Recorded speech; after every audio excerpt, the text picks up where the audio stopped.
Breaking చూస్తున్నాం. ప్రధాని Modi Adilabad tour లో స్వల్ప మార్పు చోటు చేసుకుంది. గంట ఆలస్యంగా ప్రధాని ఆదిలాబాద్ కు రానున్నారు. ఇక తెలంగాణలో 2 రోజుల పాటు ప్రధాని పర్యటన కొనసాగనుంది. ప్రధానికి సీఎం రేవంత్, మంత్రి సీతక్క స్వాగతం పలకనున్నారు. తెలంగాణలో పలు అభివృద్ధి పనులకు శంకుస్థాపనలు చేయనున్నారు ప్రధాని.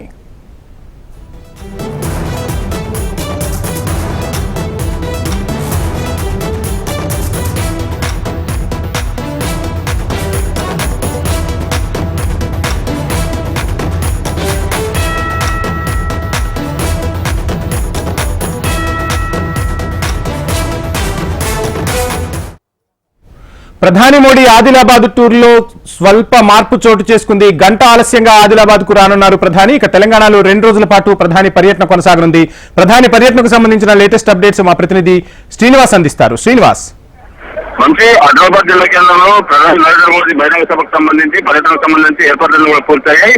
షెడ్యూల్ ప్రకారం కాకుండా ఒక గంట సేపు ఆలస్యంగా వస్తున్నట్లు సమాచారం అందింది. ఈ నేపథ్యంలో ఉదయం 10 గంటల ప్రాంతంలోనే ఆదిలాబాద్ చేరుకోవాల్సిన నరేంద్ర మోదీ ఇంకా గంట ఆలస్యంగా అంటే ఇంకా కొద్దిగా టైం పట్టే అవకాశం ఉన్నట్టు కూడా చెప్తా ఉన్నారు. ప్రస్తుతం అయితే ముఖ్యమంత్రి రేవంత్ రెడ్డితో పాటు గవర్నర్ తమిళసై ఆదిలాబాద్ జిల్లా కేంద్రానికి చేరుకున్నారు. హెలిప్యాడ్ వద్ద వారికి కూడా ఘన స్వాగతం పలికారు. ఏదైతే 6,700 కోట్ల రూపాయల నిధులతో ప్రధాని చేతుల మీదుగా అభివృద్ధి కార్యక్రమాలకు శంకుస్థాపన జాతికి అంకితం చేయనున్నారు. ఈ కార్యక్రమంలో అధికారిక కార్యక్రమంలో ముఖ్యమంత్రి రేవంత్ రెడ్డితో పాటు రాష్ట్ర ప్రభుత్వానికి సంబంధించిన మంత్రి సీతక్క, ఇతర గవర్నర్ తో పాటు ఇంకా కొంతమంది కూడా పాల్గొనే అవకాశం ఉంది. దీంతో పాటు అధికారిక కార్యక్రమం అనంతరం రేవంత్ రెడ్డి తిరుగు ప్రయాణం అవుతారు హైదరాబాద్. అనంతరం బహిరంగ సభలో నరేంద్ర మోదీ పాల్గొంటారు. ఇంకొక 10-15 నిమిషాల్లో నరేంద్ర మోదీ ఆదిలాబాద్ విమానాశ్రయం చేరుకుంటారని చెప్పి ఇప్పటికే సమాచారం ఉంది. ప్రస్తుతం అయితే బహిరంగ సభ ప్రాంతం అంతా కూడా జనంతో చిక్కిపోయింది. సుమారుగా 1,00,000 మంది జన సమీకరణతో బహిరంగ సభ నిర్వహించేందుకు ఏర్పాట్లు జరిగాయి. ప్రస్తుతం అయితే జనమంతా కూడా వచ్చే ఉన్నారు. స్టేడియం ఏదైతే బహిరంగ సభ జరుపుతున్నారో ఇంద్రప్రజ స్టేడియానికి సంబంధించి చుట్టుపక్కల కిలోమీటర్ పొడవున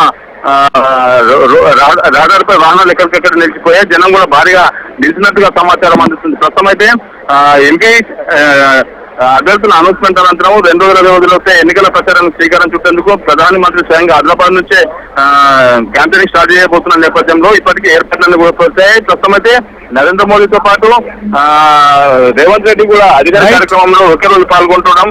ఆదిలాబాద్ లో థ్యాంక్ యూ శ్రీనివాస్.